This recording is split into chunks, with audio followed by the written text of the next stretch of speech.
எனக்கு கொஞ்சம் கெட்ட பழக்கங்கள்லாம் இருந்துச்சு. ட்ரிங்க்ஸ் நல்லா சாப்பிடுவேன். உலகத்தில் உள்ள எல்லா ட்ரிங்க்ஸையும் குறுகிய வயதிலே பார்த்த ஒரே ஆள்னா நானாக தான் இருப்பேன். ஸோ அந்த மாதிரிலாம் என்ஜாய் பண்ண எனக்குள்ளே ஒரு சேஞ்சஸ்ஸு, வெயிட் லாஸு,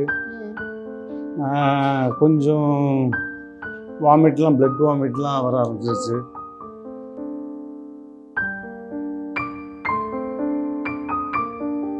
அந்த ஒரு வாரத்தில் நான் பட்ட கஷ்டம் சொல்லி மாளாது. சூசைட்லாம் அட்டன் பண்ணிட்டீங்க. மொட்டை மாலேருந்து குதிச்சுட முடியாது சிக்கன் பிரியாணி சாப்பிட்டு அந்த லெவலுக்குலாம் தோணி போயிட்டேன். அப்புறம்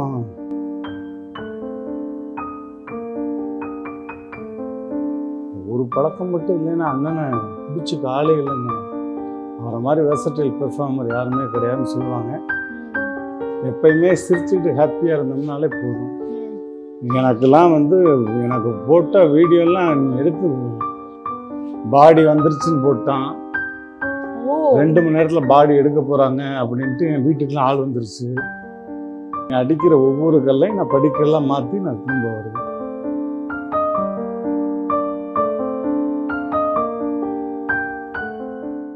ஹலோ ஹலோ வணக்கம். எக்ஸ்கியூஸ் மீ, எக்ஸசைஸ் பண்ணும்போது நான் யார்ட்டையும் டிஸ்கஸ் பண்ணுறதுல கோ பேக்.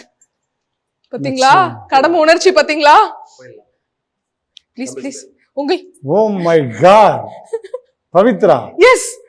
ஓ குமுதம் ரிப்போர்ட்டர்ஸ், கண்டிப்பா வெல்கம் டு குமுதம் பத்திரிகையாளர்களே. உங்களை எங்களுடைய ஜூமுக்கு வருக வருக என வரவேற்கிறோம். ஓரம்போ ஓரம்போ ரோபோ சங்கர் வண்டி வருது, வாங்கடா வண்டியை தள்ளுங்கடா, வந்து இங்க வந்தனம் பண்ணுங்கடா. ஆஹா, இந்த பாட்டை பாடிக்கிட்டே தான் சைக்கிளிங் பண்ணுவீங்களா எப்போதுமே? ஆமா, எப்பவுமே நான் இளையராஜாவுடைய die hard fan. Okay. So அதனால அவர் பாட்டை கேட்டால் ஆட்டோமேட்டிக்கா டைம் பாஸ் ஆகுறதுன்னு தெரியாது, நம்ம எக்ஸாம்ல பாஸ் ஆகுறதுன்னு தெரியாது. ஆஹா, அற்புதம். சோ क्वेश्चंस ஆரம்பிச்சிடலாம். இது நான் உங்கள்ட்ட ரொம்ப ஃப்ராங்காவே கேக்குறேன், நீங்களும் ஃப்ராங்காவே பதில் சொல்லிடுங்க, ஓகேவா? ஒரு 6-7 மந்த்ஸாவே இன்டர்நெட் ஃபுல்லா உங்களோட கண்டென்ட் தான், உங்களோட மீம்ஸ் தான் நிறைய வந்துட்டு இருக்கு. சோ என்னதான் ஆச்சு? எதனால இந்த பாடி டிரான்ஸ்ஃபர்மேஷன் என்ன ஆச்சு ஹெல்த்துக்கு? நீங்களே கிளாரிட்டியா சொல்லிடுங்க. எனக்கு கொஞ்சம் கெட்ட பழக்கங்கள்லாம் இருந்துச்சு. ட்ரிங்க்ஸ் நல்லா சாப்பிடுவேன். ட்ரிங்க்ஸ் இல்லாமல் இருக்கவே மாட்டேன். அப்படிலாம் இருந்ததுன்னா உலகத்தில் உள்ள எல்லா ட்ரிங்க்ஸையும் குறுகிய வயதிலே பார்த்த ஒரே ஆள்னா நானாக தான் இருப்பேன். ஸோ அந்த மாதிரி ஒரு மாதிரி அடிக்ட் ஆகிட்டேன்னு வச்சுக்கோங்களேன். அடிக்ட் மீன்ஸ் இப்போ நான் மேடைக்கு போகிறேன், பெர்ஃபார்ம் பண்ணுறேன், ஷூட்டிங் போகிறேன் அப்படின்னா அது இல்லாமல் அப்படி கிடையாது. பட் முடிஞ்ச உடனே அது இருந்தே ஆகணும். அடிக்ஷன் ஆயிடுச்சு. ஸோ அப்படி இருந்த நான் ஒரு 3 மாதம் ஃபாரின் ட்ரிப்பு போனோம் ஃபேமிலியோட. லண்டன், அப்படியே பெல்ஜியம், மலேசியா, ஜஃப்னா, ஸ்ரீலங்கா. இந்த 3 மாத ட்ராவல் எனக்கு பயங்கர பனி, குளிர், ஜனவரி மாதம் சுத்தமாக சாப்பாடே இறங்கல. அங்கே எனக்கு ட்ரிங்கை தவிர்த்து வேறு எதுவுமே கிடையாது. ஸோ ட்ரிங்க் இருந்தால் காலையில் ஃப்ரெஷ்ஷாக இருக்கும், அப்படி ஜாலியாக. நம்ம இங்கே உள்ள வெயிலுக்கு அப்படி என்ஜாய் பண்ணுறோம்னா லண்டன்னா சொல்லவா வேணும். ஸோ அந்த மாதிரிலாம் என்ஜாய் பண்ண எனக்குள்ளே ஒரு சேஞ்சஸ்ஸு, வெயிட் லாஸு, கொஞ்சம் வாமிட்லாம், பிளட் வாமிட்லாம் வர ஆரம்பிச்சிருச்சு. வந்த உடனே அப்புறம் மிஸ்ஸஸ் பார்த்தாங்க, என்ன அறியாமல் தூக்கத்தில் பிளட்லாம் வாயிலிருந்துலாம் வர ஆரம்பிச்சிருச்சு. அவ்வளோ சீரியஸாக போயிடுச்சு. ரொம்ப கண்டிஷன் உச்சம். டாக்டர்கிட்ட கொண்டு போனால் அதுக்கு உண்மையிலே நக்கீரன் கோபாலனுக்கு தான் பெரிய நன்றி சொல்லணும். அவர் இல்லைன்னா இப்படி ஒரு ஃபிசிக்கு நீங்கள் திரும்ப பார்த்துருக்கவே முடியாது. கரெக்டாக ஒரு டாக்டர்கிட்ட கொண்டு போனார் அடையாறில். அவர் ஆயுர்வேதா, நாட்டு மருந்து எல்லாமே அவர் தோட்டத்திலே நடக்க முடியாத ஆட்களை கூட நடக்க வச்சவர். பெரிய பெரிய தலைவர்களுக்கெல்லாம் பார்த்தவர். ஜெயலலிதா அம்மாவுக்கு, கலைஞர் ஐயாவுக்கு, இந்த மாதிரி பெரிய ஆட்களுக்கெல்லாம் அவங்க வம்சாவளியாக பார்த்துக்கிட்டு இருக்காங்க. என்னை தூக்கிட்டு போகிறதுக்கே 4 பேர் வேணும், தலை தொங்கிருச்சு. நான் வரவே மாட்டேன், சரி முடிஞ்சு விட்டுருங்க அப்படின்ற அளவுக்கு ஆகிட்டேன். இல்லை, உன்னால் முடியும், உனக்கு வில் பவர் இருக்கு, நான் சொல்கிறத மட்டும் செய், நான் சொல்கிறத மட்டும் சாப்பிடு போதும் ஒரு வாரத்துக்கு ரொம்ப கஷ்டமா இருக்கும். எதுவுமே பழகிட்டா ஆம். சடனா விடும்போது ரொம்ப கஷ்டமா இருக்கும். அந்த ஒரு வாரத்துல நான் பட்ட கஷ்டம் சொல்லி மாளாது. சூசைட்லாம் அட்டன் பண்ணிட்டீங்க. ஓ. போயிடலாம், என்னத்த இதுக்கு மேல ஒரு ஆஃப் அடிச்சுட்டு ஆ. மொட்டை மாலில இருந்து குதிச்சுருமுடா சிக்கன் பிரியாணி சாப்பிட்டு அந்த லெவலுக்குலாம் தோணி போயிட்டேன். அப்புறம் என்ன வாழ்க்கைன்றது எவ்வளவு இருக்கு, எத்தனை பேர்த்த எத்தனை வருஷம் சந்தோஷப்படுத்தியிருக்கோம். இண்டஸ்ட்ரிக்கு வந்து 33 வருஷம் ஆச்சு. 50 நாடுகளுக்கு மேலே நிகழ்ச்சி பண்ணியிருக்கேன். 18,000 மேடைகள் பார்த்துருக்கேன். எத்தனையோ லட்சம் பேரை சிரிக்க வச்சுருக்கோம். இன்னும் எவ்வளவோ இருக்குது சாதிக்க வேண்டியது சினிமாவில். இது நம்மளால் நிறுத்த முடியாதா? இதுலேருந்து வெளிவர முடியாதா? இது ஒரு பெரிய சேலஞ்சாக எடுத்துக்கோங்கன்றதுக்காக எடுத்து வந்தேன். எனக்கு நிறைய பேர் எண்டு கார்டு போடலாம்னு நினச்சாங்க. அப்படியா? எண்டு கார்டு போடணும்னு நினச்சவங்களுக்கு நான் சொன்னேன், எடுத்து பாருங்க என் ரெக்கார்டு. எண்டு கார்டு ரெக்கார்டு யாருக்குடா போடுறீங்க எண்டு கார்டு? வரண்டா திரும்பி ஐ ஆம் பேக் அப்படின்னு வந்துட்டேன். சொல்ற மாதிரியே சூப்பரா ஐ அம் பேக். 1000 பேர் நிறைய யூடியூப்ல நிறைய போட்டாங்க வச்சாங்க. பட் நான் எதையும் காதுல வாங்கிக்கல. ஸோ நீங்க என்ன வேணாலும் சொல்லிக்கிங்க, எனக்கு பிடிச்சது நான் செய்வேன், நான் திரும்ப வருவேன். சூப்பர். நீ அடிக்கிற ஒவ்வொரு கல்லையும் நான் படிக்கலாம் மாற்றி நான் திரும்ப வருவேன். ஆஹா, அற்புதம். அப்படின்னு வந்தது. அதே மாதிரி இந்த பாடி இப்படி மாறுறதுனால பட வாய்ப்புகள்லாம் வந்து கிடைக்காம போச்சா? நிறைய மூவி சான்சஸ் இண்டஸ்ட்ரிக்குள்ளே எனக்கு ஒரு கெட்ட பேர் இருந்துச்சு. என்னங்க எல்லாம் ஓகே, நல்லா பண்ணுறாரு, வைக்கிறாரு, டப்பிங்லாம் வந்தா அப்படின்றதுக்குள்ள முடிச்சு கொடுத்துட்டு போயிடுறாரு. ஒரு பழக்கம் மட்டும் இல்லைன்னா அண்ணனை பிடிச்சிக்க ஆளே இல்லைங்க, அவரை மாதிரி வெர்சடைல் பெர்ஃபார்மர் யாருமே கிடையாதுன்னு சொல்லுவாங்க. அதை இப்போ உணர்றேன் இந்த 6 மாதம் கழிச்சு. அதனால் இப்போ இந்த செகண்ட் இன்னிங்ஸ் இப்போ வரக்கூடிய படங்கள் நான் பேச மாட்டேன், அது பேசும். டோனி மாதிரி தான் செகண்ட் இன்னிங்ஸில் அடிக்கிற ஒவ்வொரு ஷாட்டுமே வந்து ஹெலிகாப்டர் ஷாட்டு தான். ஆஹா, சூப்பர். அதே மாதிரி உங்களை டிமோட்டிவேட் பண்ணி இல்ல இதுக்கு மேலாம் ரோபோ சங்கர் அவரால் ஒன்றும் பண்ண முடியாதுன்னு சொன்னவங்களுக்குலாம் இப்போ ஏதாச்சும் சொல்லணும்னா என்ன சொல்லுங்க? இல்லை, அவங்க சொல்கிறது சொல்லிட்டு போகிறாங்க. அவங்க என்ன வேணாலும் சொல்லட்டும்ப்பா. நமக்கு வந்து நம்ம மேலே உள்ள நம்பிக்கை, கான்ஃபிடென்ட்டு. நீ சொன்னதுக்கு நான் ரெஸ்பான்ஸ் பண்ணேன்னா அதுக்கு திரும்ப அவன் ரெஸ்பான்ஸ் பண்ணுவான். இது தேவையில்லாத நமக்கு மன உளைச்சல். இருக்கிற ப்ரெஷரில் மன உளைச்சலுக்கு ஆளாகக்கூடாது. எப்பயுமே சிரிச்சுக்கிட்டு ஹாப்பியாக இருந்தோம்னாலே போதும். எனக்கெல்லாம் வந்து எனக்கு போட்ட வீடியோலாம் நீங்கள் எடுத்து அந்த குமுதத்தில் நீங்கள் சும்மா அப்படி ஒரு கிளிப்பிங்கை அவங்க அனுப்பிச்சிருக்கேன். பாடி வந்துருச்சுன்னு போட்டான், 2 மணி நேரத்தில் பாடி எடுக்க போகிறாங்க அப்படின்ட்டு என் வீட்டுக்கெலாம் ஆள் வந்துருச்சு. ஸோ அந்தளவுக்கு வீட்டையே வந்து ரணகலம் படுத்தியிருக்கு இந்த யூடியூப் சேனலு. ஒரு சிலர் அவங்களுடைய ஆதாயத்துக்காக அதை பண்ணுறாங்க. நான் கேட்குறது என்னென்னா, மக்களை மகிழ்விக்கும் ஒரு கலைஞனை நீங்கள் ஏன் கஷ்டப்படுத்துறீங்க? உங்களை சிரிக்க வைக்கிற, சந்தோஷப்படுத்துகிறோம்னா அதில் ஒரு பங்காக நமக்கு எப்பயுமே ப்ரெஸ் பீப்புள் வந்து பெரிய நட்பாக இருக்காங்க, நல்ல ஃப்ரெண்டாக இருக்காங்க. நம்மளை பெரிய அளவுக்கு கொண்டு போகிறது அவங்க தான். ஒரு சில யூடியூப் மெம்பர் வந்து அதை எடுத்து ஹெட்லைனாக போட்டு இன்னைக்கு நம்மது ட்ரெண்டாதா ஒன்னது ட்ரெண்டாதா பேசிட்டு இறங்கி வெளியே வர்றதுக்குள்ள எனக்கு 10 லிங்க் வந்தது. பார்த்தா ஒவ்வொரு லிங்க்கும் ஒவ்வொரு மாதிரி. நம்ம ஜாலியாக மேடையில் பேசுகிறோம், காமெடியன்னா நம்ம பேசுறது எல்லாமே ஜாலி தான். அதை ஜாலியாக பேசிட்டு எடுத்துடணும். அதை ஒரு சில சீரியஸாக எடுத்துக்குவாங்க, அதை நம்ம மனசில் வச்சுக்கூடாது. சரி ஓகே, என்னால் நீ ஆதாயம் தேடுறியா, என்னால் உனக்கு அதில் ஒரு வருமானம் வருதா, என்னால் நீ அதில் சந்தோஷப்படுறியா, அப்படியாவது நான் உன்னை சந்தோஷப்படுத்துறேன்ல, ஹாப்பியா இரு. அண்ட் சைக்கிளிங் பண்ணியாச்சு, அடுத்ததான் என்ன பண்ணலாம்? வீட்டுக்கு போலாமா? நோ நோ நோ, உங்களை பார்த்தா எனக்கு ஒரு மோட்டிவேஷனே வருது.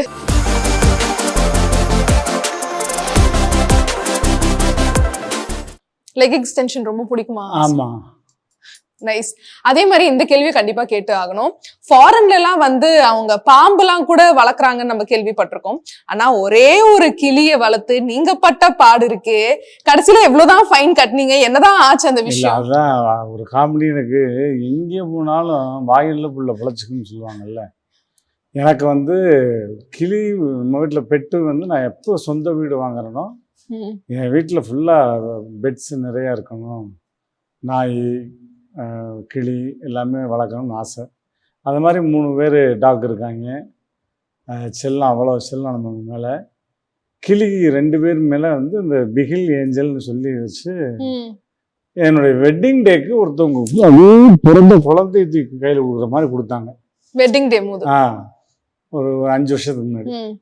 சரி ஓகே வெட்டிங் டே கொடுக்குறாங்கன்னு வாங்கி வளர்த்தேன். அழகாக பேசும், ரோபோன்னு பேசும். நான் அப்படிலாம் அதுவும் விசில் அடிக்கும். ரோபோ அக்கா அம்மா அப்பா எல்லாம் கூப்பிடும். அதுகளோட இருந்தாலே உங்களுக்கு டைம் பாஸ் ஆகும். வீட்டில் யாருமே இல்லைன்னா ஒரு நாயோடு நீங்கள் இருந்தீங்கனாலே அவ்வளோ டைம் பாஸ் ஆகும். கிளி மீன் இதுகளோட லூஸ் மாதிரி நம்ம தனியாக பேசிகிட்டு இருப்போம், ஜாலியாக இருக்கும். ஸ்ரீலங்கா போயிட்டோம், எனக்கு அது பேண்டட் கிளின்னு தெரியாது. நமக்கு என்ன கிளி நல்லா இருக்கே அப்படின்னு வளர்த்துட்டேன். வந்தால் வீட்டுக்கு போலீஸ் வந்துருச்சு. கிளியோடு தூக்கிட்டு போயிட்டு அங்கேருந்து ஃபோன், நான் ஏர்போர்ட் விட்டு இறங்கணும்னா நேராக ஸ்டேஷன் வாங்க சார், நீங்கள் இதுக்கான இது பண்ணலைன்னா 6 மாதம் ரிமாண்டுன்ட்டாங்க. என்ன சார் 6 மாதம் ரிமாண்டுன்றீங்க? நான் என்ன சார் பண்ணேன்? என்ன சார் இப்படி கிளியை வளர்த்துறீங்க? வளர்க்கக்கூடாது, காட்டில் ஃப்ரீயாக இருக்க வேண்டிய கிளியை நீங்கள் கூண்டில் போட்டு வளர்த்துறீங்க. நான் இது வரைக்கும் கிளியை கூண்டில் தான் சார் பார்த்துருக்கேன், எனக்கு தெரியாது. ஸ்டேஷன் போனேன். அது வந்து சென்ட்ரல் கவர்மெண்ட்டு, உங்களுக்கு அந்த லிஸ்ட்டில் வந்துடும்.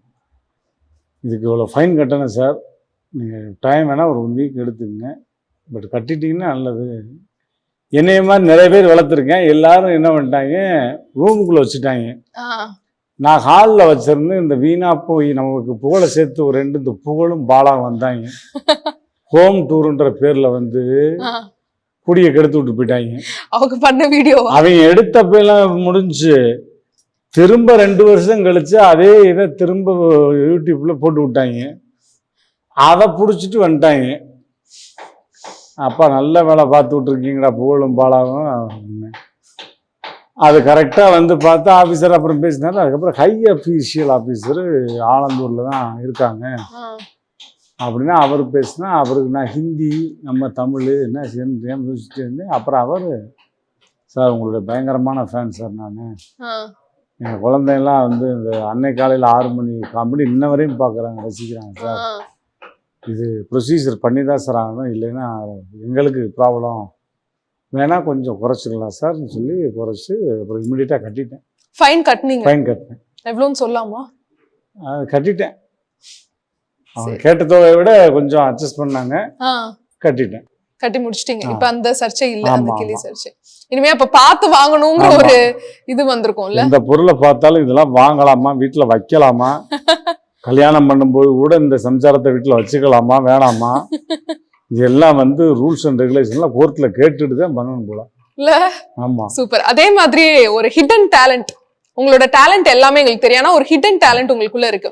என்னன்னா ஹிந்தி பாட்டையே நீங்க வந்து தமிழ்ல மாத்தி வேற லெவலா பாடுவீங்களே. அது சும்மா பாடுறதுதான், அது சில இடத்துல ஒர்க் அவுட் ஆயிரும். ஏன்னா இப்ப உங்களுக்கு பிடிச்ச பாட்டு ஹிந்தியில பாடுங்களேன்.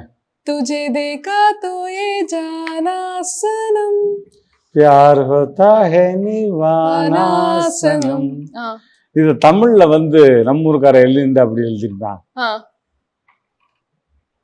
நான் டெய்லி பண்ணுவேன் யோகாசனம், முடிச்சுட்டு வீட்டுக்கு போய் தான் பால் காய்ச்சணும். நான் டெய்லி பண்ணுவேன் யோகாசனம், முடிச்சுட்டு வீட்டுக்கு போய் தான் பால் காய்ச்சணும். பிடிச்ச பொண்ணோட நான் பேசணும், பொண்டாட்டிக்கு தெரிஞ்சாக்கா செருப்படி வாங்கணும். நான் டெய்லி பண்ணுவேன் யோகாசனம். இதெல்லாம் ஷாருக்கான் கேட்டாருன்னா இந்த படத்தை இதோட பேன் பண்ணிருக்கு, இல்ல இவனை பேன் பண்ணிருக்கேன். சூப்பரா இருக்கு. இந்த மாதிரி நிறைய இருக்குல்ல சாங்ஸ் உங்கள்ட்ட. தெலுங்கு பாட்டு வச்சிருக்கேன், அன்ட்டு அமராபுரம் அந்த பாட்டு இருக்குல்ல, மாலலட்சுமன் பாடினது. அதை ஒரு மேடையில் நானும் தெலுங்கு பாட்டுலாம் பாடு, நான் எல்லா லாங்குவேஜும் பாடி போயிடுவேன். நான் எல்லாம் கூச்சப்படவே மாட்டேன். ஆல் லாங்குவேஜ், இன்னும் பேன் இண்டியன்றது 4 பேர் தான், 4 தானே சொல்றாங்க, தமிழ் ஹிந்தி தெலுங்கு மலையாளம் கன்னடம். நான் போஜ்பூரி வரையெல்லாம் போயிடுவேன் பாரு. ஏதா இருந்தாலும் போஜ்பூரில் போய் 2 பூரியை தட்டி விட்டு வந்துருவேன். அதெல்லாம் நம்மளை அழைச்சிக்கிறவே முடியாது, எங்க போனாலும் பிழைச்சிக்கிறேன். நாங்க என்ன வேலை செஞ்சாலும் பிழைச்சிக்குவேன். சூப்பர். அது என்னன்னா ஆன்ட்டு அமராபுரம் இருக்குல்ல, நான் இருப்பது ஐநாபுரம், சாயங்காலம் ப்ரோக்ராம் பல்லாபுரம், முடிச்சிட்டு போறோம் காஞ்சிபுரம், இதுக்கு மேல பாண்டவா இல்ல நல்லா வரும். ஹே ரங் டக்க ரக்க தங் ரங் டக்க ரக்க தங் ரங் ரக்க தங் தங் நான் இருப்பது ஐநா வரும். இந்த மாதிரி தத்துவ பாடல்கள்லாம் நிறைய வச்சிருக்கேன். நிறைய ஸ்டாக்ல இருக்கு போலயே. ஆமா. சோ ரொம்ப நேரம் லெக் எக்ஸ்டென்ஷன்ஸே பண்ணிட்டு இருக்கீங்க. அடுத்த ஒர்க் அவுட் போயிடலாமா? போலாம். இப்போ நீங்க ஜிம்க்கு வரீங்க, மாஸ்டர் அன்னைக்கு இல்லனா நீங்களே ஒர்க் அவுட் பண்ணிடுவீங்களா? எப்படி? ஷூர் பண்ணிடுவாங்க, கண்டிப்பா பண்ணிடுவாங்க. நான் பேசிக்கா ஃபர்ஸ்ட் மாஸ்டர் இருந்ததுதான் mister Madurai, mister Tamil Nadu, mister Madurai Kamaraj university champion, mister all India வரையும் பண்ணியிருக்கேன். சென்னைக்கு வந்து ஃபர்ஸ்ட் டைம் அபிநயா ஜிம்ல மாஸ்டர் ஒர்க் பண்ணேன், ராம் தேட்டருக்கு மேல. ஸோ எனக்கு அதனால வந்து ஒரு ஃபிசிக்கை ஒரு மாசத்துல பம்ப் பண்ணி என்ன சாப்பிட்டா சைஸ் அப்படி. இப்போ என்னைய பார்த்தா வந்து யாராவது சிக்கா இருந்து கஷாயம் குடிச்சிட்டு இப்படி பிசிக் ஏற்றிருப்பாங்க சொல்ல முடியுமா? நல்லா நான்வெஜ் சாப்பிடுவார் போலப்பா அப்படின்னு நினைப்பாங்க. அதுக்கான டயட் என்னவோ அதை எடுத்துக்கணும். டயட்டை பிரித்து சாப்பிடணும்னு ஒன்று இருக்கு. டயட் வந்து வகுத்தை ஃபுல் பண்ணாம பசிக்க பசிக்க பசிக்க பசிக்க சாப்பிடணும்.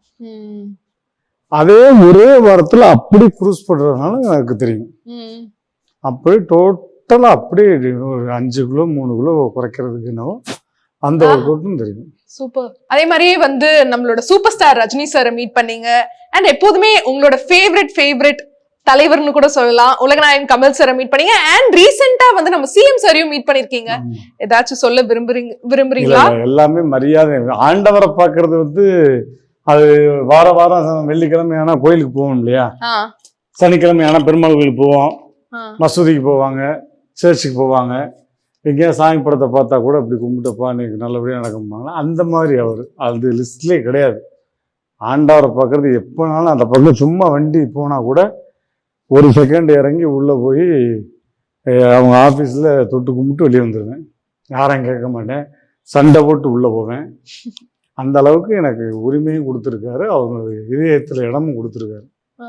அதனால மரியாதை நிமித்தமாக பாப்பாவுடைய கல்யாண விஷயமா சார் இந்த மாதிரி இருக்கு, நீங்கள் கண்டிப்பாக வரணும் அப்படின்னு வழக்கம் போல் அவர் எப்பவுமே காமெடி பண்ணுறது தான். அமெரிக்காவிலேருந்து பேசும்போதே வீட்டிலேருந்து சாப்பாடு கட்டிக்கிட்டு போங்கன்னார். வீட்டிலேருந்து சாப்பாடை காலையில் 5 மணி. நான் சொன்னேன், கட்டினதை மட்டுமா சார் எடுத்துகிட்டு போகிறேன், கட்டினதையும் கூட கூட்டினே தான் சார் போகிறேன் அப்படின்னு. அப்படி சிரிச்சார். ஹியூமர் சென்ஸ் பயங்கர வருது. காலையில் 5 மணிக்கு ஆண்டவனை சிரிக்க வச்சுட்டோமே அப்படின்னு ஒரு மகிழ்ச்சி. சிஎம்ஐயாவை பார்த்தது வந்து நான் ஏற்கனவே சொல்லியிருந்தேன், உடம்பு சரியில்லை, அப்பாயின்மெண்ட் வேணும் பார்க்க, மரியாதை நிமித்தமா. அது குடும்பத்தோடு போய் அப்பாயின்மெண்ட் கொடுத்தாரு. உடம்பு எப்படி இருக்குது, ஆஸ்பத்திரிக்கெலாம் போனீங்களா, நல்லா இருக்கீங்களா, விசாரிச்சு நல்லா இருக்குங்க வர்றேங்க. சூப்பர். இல்லை ரோபோ சங்கர் சார் வந்து பாலிடிக்ஸ் வரதுக்கான சான்சஸ் இருக்கா? எனக்கு அரசியல் தெரியாதுமா. நம்ம எப்பயுமே நகைச்சுவை கலைஞனாகவே இருந்துட்டு போகணும், எல்லாத்துக்கும் பிடிச்ச கலைஞனாக இருந்துட்டு போகணும். இந்த கட்சி சார்ந்து அந்த கட்சி சார்ந்து சோறு போட்டால் வந்து நிகழ்ச்சி பண்ணுவேன். அதே மாதிரி உங்களோட கலை குடும்பமே வந்து சோசியல் மீடியால எப்போதுமே வந்து ஆக்டிவா இருப்பாங்க. சோ கெட்டி மேலும் கூடிய விரைவில் கேட்க போறோம் அல்லவா? பிப்ரவரி அல்லது பிப்ரவரி எண்டு அல்லது மார்ச், டெஃபினட்டா பிப்ரவரி இல்ல மார்ச். ஆமா, கல்யாணம் வந்து மதுரையில, ரிசப்ஷன் இங்க. கல்யாணத்துக்கு ஆண்டவர்கிட்ட சொல்லியிருக்கேன், ஆண்டவர் தேதி கொடுத்துருக்காரு. ஆனா அந்த டயத்துல வந்து எம்பி அந்த எலெக்ஷன் இருந்தா எதுவும் தவறா எடுத்துக்க வேண்டாம்னாரு. நீங்க சொல்லுங்க, அதனால ஒண்ணும் இல்லை. இல்லைன்னா நான் வந்து கல்யாணத்தை முடிச்சுட்டு வீட்டுல வந்து உங்க முன்னாடி மாப்பிள்ளை மகளும் மாலை மாத்திட்டு மோதிரம் மாத்திட்டு, எப்படியோ உங்களுடைய ஆசீர்வாதம் உங்களுடைய பாதம் தொட்டு உங்களுடைய அலுவலகத்தில் நடந்துட்டு அதுவே போதும் அப்படின்ட்டு. அதே மாதிரி உங்களுக்கு வந்து முன்னாடி இருந்த இந்த கியூட்டான சப்பியான ரோபோ சங்கர் பிடிச்சிருந்ததா, இல்ல இப்ப வந்து இருக்கிற ரோபோ சங்கர் உங்களுக்கு பிடிச்சிருக்கா? உங்களோட ஒப்பீனியனை தான் சொல்லணும். எனக்கு வந்து அந்த கியூட்டான சப்பியானது இருந்துச்சு. பட் அது இருந்தாலும் அதுல நமக்கு இருந்துச்சுல அந்த பழக்க வழக்கங்களால கொஞ்சம் ஜப்பியா நல்லா எல்லாரும் பார்த்த உடனே ஒரு பாடி லாங்குவேஜே கேப்டன் மாதிரி அப்படிலாம் இருந்துச்சு. அப்புறம் அதை உடைச்சி எரிஞ்சது வந்து டைரக்டர் கோகுல் சார் தான். இதற்கு தானே ஆசைப்பட்ட பாலகுமாரால். அப்புறம் வந்து தனுஷார் பெரிய பிரேக் எனக்கு லைஃப் கொடுத்தவர் மாறி. அப்புறம் வரிசையா இரும்புத்திரை, அப்புறம் கேரக்டர் ஆர்டிஸ்டா நம்மளால காமெடியோட சேர்ந்து எமோஷனல் பண்ண முடியும் அப்படிங்கிறது இரும்பு திரை, கோபுரா, ம். இப்படி வரிசையா படங்கள். ஆனால் நம்ம எப்பயுமே எங்கேயுமே சும்மா இருக்க மாட்டேன். அங்க டான்ஸ் எல்லாம் இருக்கா அந்த படத்துல? ஆமா. Dance steps, songs. அந்த மாரியிலே பார்த்தீங்கன்னா 1+1 2 மாம். நான் உட்கார இடத்துல இருந்து ரிஹர்சல் பார்க்கும்போது நான் எப்பவுமே ரிஹர்சலை வாங்கிடுவேன், மைண்டில் ஏற்றிடுவேன். ஏன்னா சப்போஸ் மாஸ்டர் கூப்பிட்டு திடீர்னு பெரிய ஆர்டிஸ்ட் நிற்கும்போது பாபோ அந்த நீங்கள் என்ன பண்ணுறீங்க, டக்குனு போய் ரிஹர்சல் பாருங்க அப்படின்ட்டாங்கன்னா அந்த இடத்துல போயிட்டு ஐயோ நம்மளால் டேக் ஆயிடுச்சுன்னா சிக்கண்டு உட்காந்த இடத்துல ஓகே இதான் நமக்கு வரும் வந்தா அப்படின்னு ஃபிக்ஸ் பண்ணிக்குவேன். சூப்பர். இப்போ பிரபுதேவா மாஸ்டர் ரவுடி பேபி எடுத்துக்கிட்டு இருக்காரு. மாஸ்டர் ரோபோவை அந்த கேர்ள்ஸோடு அங்கே போடலாமே, ரோபோ அது போய் ரிஹர்சல் பார்த்துருங்களேன் அப்படின்னு. நான் அது இப்போ ஓகே மாஸ்டர் டேக் போகலாம். ஒரு செகண்ட் என்னை பார்த்தாரு, செட்டே அமைதியாயிடுச்சு. டேக் போகலாமா, எவரிபடி சைலண்ட், சாங் போடுங்க, போங்க ரோபோ போங்க. ஏன்னா தனுஷ் சாரே 8 நாளாக புழிஞ்சு எடுத்து கிழின்னு கிழிச்சு விட்டாரு. இப்போ நான் ஆடிட்டேன். அப்புறம் தனுஷ் சார் கூப்பிட்டு சொன்னார், சார் அவர் டான்ஸர் சார், ப்ரைவேட்டாக ஒரு தொலைக்காட்சியில் ஜோடியில் ஆடி நம்பர் 1 வந்தவர் டான்ஸர் அவர். அப்படியா, ஓ பார்த்த உடனே உட்காந்த இடத்துல பார்த்துரு, ஓகே ரொம்ப ரெஸ்ட் எடுங்க, சொல்லும் போட்டே போய்க்கலாம் அப்படின்ட்டாரு. சரிங்க மாஸ்டர் அப்படின்ட்டு சூப்பர் இம்ப்ரெஷன். அப்புறம் அவரோட நடிக்கும் படங்கள் இப்போ நடிக்கும்போது பயங்கர ஹியூமர் சென்ஸு, வெரி ஜாலியான டைப்பு. ஸோ அவரோட அடுத்த 2 படங்கள் வருது. அடுத்து வெப் சீரிஸ் ஒரு 4 பண்ணிக்கிட்டு இருக்கேன். அடுத்து ஒரு லீடுக்கு ஒரு 3 படம் கேட்டுக்கிட்டு இருக்காங்க. லீடு என்ன பண்ணுறதுன்னு தெரியல எனக்கு. என்ன நான் இப்படி இருக்கலாமா, இல்லைன்னா துபாய்க்கு போயிடலாமா அப்படின்னு யோசிச்சுக்கிட்டு இருக்கேன். லீடுனா வேற மாதிரி இருக்குமே, வேற லெவல்ல இருக்கும். ஒரு 10 படம் கேட்குறாங்க. ஓ ஆமாம். ஒரு இதுக்கு முன்னாடி தான் ஒரு 5 படத்தில் செகண்ட் ஹீரோ பண்ணியிருக்கேன். ஒரு செகண்டு தான் வருவேன், உத்து பார்க்கணும், இல்லைன்ட்டா போயிடும், படம் போயிடும், அடுத்த ஷோ தான் போய் பார்க்கணும். அந்த மாதிரி லீடு கேரக்டர்லாம் இப்போ கேட்குறாங்க. எனக்கு வந்து வெர்சடைலராக இருக்கணும், எதை கொடுத்தாலும் நான் பண்ணுவேன். டைரக்டருடைய சாய்ஸ் தான். சமூக வலைதளங்கள் வந்து இன்னைக்கு டெக்னாலஜின்றது செல்ஃபோன் இல்லைன்னா, முன்னாடிலாம் ஒரு படம் பார்த்தாங்கன்னா படம் பார்த்து முடிச்சு அதுக்கப்புறம் வெளியே வந்து அதை வந்து சொந்தக்காரங்கள்ட்ட சொல்லி எப்போ அந்த படம் நல்லா இருக்குப்பா போய் பாருங்கப்பான்னு சொல்லி போன காலம் போய் இப்போ அந்த ஸ்மோக்கிங் கார்டுன்னு போடுறாங்கல்ல, யூஸ் சர்டிஃபிகேட்னு போடுவான், போடும்போதே டைப் அடிச்சிடறான், மச்சா வளாங்கலை தயவு செய்து கிளம்பிடு வேற தேட்டரை பாரு. படமே என்ன போடலடா, அதுக்குள்ள ஒரே தட்டு அவன் குரூப்ல 1000 பேர், அந்த 1000க்கு 10,000 பேர், 10,000 பேர் 5000 பேருக்கு போயிடுது. ஒரு நல்ல படம் சின்ன படம் இருந்தா கூட அதை நாசப்படுத்தி விட்டு சில பேர் போயிடுறாங்க. ரிவ்யூன்ற பேர்ல ஐயோ ஒண்ணு நான் சொல்றேன், படம் பிடிச்சிருக்கா நல்லா இருக்குன்னு சொல்லு. இல்லையா, நாங்கள் எதிர்பார்த்ததை விட ரோபோ சங்கர் நாங்கள் ரொம்ப எதிர்பார்த்தோம், அவர் கொஞ்சம் எங்களை டிசப்பாயின்மெண்ட் பண்ணிட்டாரு, இன்னும் கொஞ்சம் நல்லா பண்ணிருக்கலாம், அப்படி டீசெண்டாக போய் நாங்கள் ஒத்துக்கிறோம். ஆமா இதில் எனக்கான ஸ்கோர் இல்லை, ஸ்கோப் இல்லைன்னு. இதெல்லாம் எதுக்குங்க நடிக்க வர்றேன், தேவையில்லாத வேலைங்க. தயாரிப்பாளர்லாம் ஊரில் ஏதாவது மாடு மேய்க்க வேண்டியதானே இப்படிலாம் சொன்னா எங்க நீ வந்து ஒரு ஷாட் இன்னும் நடிச்சு பாருங்க பார்ப்போம். கேமரா முன்னாடி நின்று ஒரு ஷாட் நடிச்சு பாரு, அப்போ தெரியும். ஒவ்வொரு ஆஃபீஸாக ஏறி இறங்கி ஏதாவது ஒரு ஹீரோட்ட கதை சொல்லி நம்மளுடைய படைப்பை எப்படியாவது கொண்டு வந்துட முடியுமான்னு ஒரு ப்ரொடியூசரை தேடி அந்த ஆளை கன்வின்ஸ் பண்ணி ஹீரோயினை பிடிச்சி, ஆர்டிஸ்டை பிடிச்சி, லொக்கேஷனை பிடிச்சி, ஷூட்டிங்கை நல்லபடியாக முடிச்சு, டப்பிங்கை முடிச்சு, எல்லாத்துக்கும் செட்டில்மெண்ட்டு பண்ணி, அதுக்கப்புறம் இந்த சென்சார் வாங்கறதுக்குள்ளே உசுறு போய் அதுக்கப்புறம் தேட்டருக்கு வந்து அந்த டைம் 10 பெரிய படங்கள்ல இதில் ஒரு ஸ்க்ரீன் கொடுப்பான், அதில் 50 பேர் உட்காந்துருப்பான். இந்த 50 பேர் பார்த்துட்டு வெளியே போய் சொன்னால் அடுத்த ஷோவில் 100 பேர் ஏற மாட்டானான்னு வெளியே நின்று இப்படி ஏங்கி கிடப்பான் ஒரு ஏக்கத்தில். இந்த ஒரு படத்தில் இவர் நிற்கிற மாதிரி தான், இந்த பிரகாஷ்ராஜை வச்சு தனியாக பண்ணிட்டு நிற்பாரு.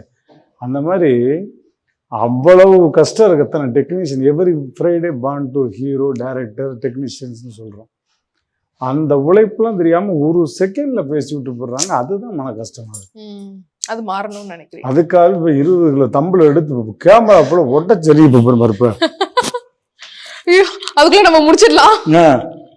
சோ ரொம்ப சூப்பரா டைம் போனதே தெரியல. ஒரு ஒர்க் அவுட் செஷன் உங்களோட டைம்ல இந்த ஒர்க் அவுட் டைம்ல எங்களுக்கு கொஞ்சம் டைம் ஒதுக்கி ரொம்ப அழகா நாங்க கேட்ட கேள்விகளுக்கெல்லாம் ரொம்ப ஹானஸ்டா பதில் சொன்னீங்க. ரொம்ப தேங்க்யூ. நான் எப்பவுமே ஹானஸ்டான தான் பதில் சொல்றேன்.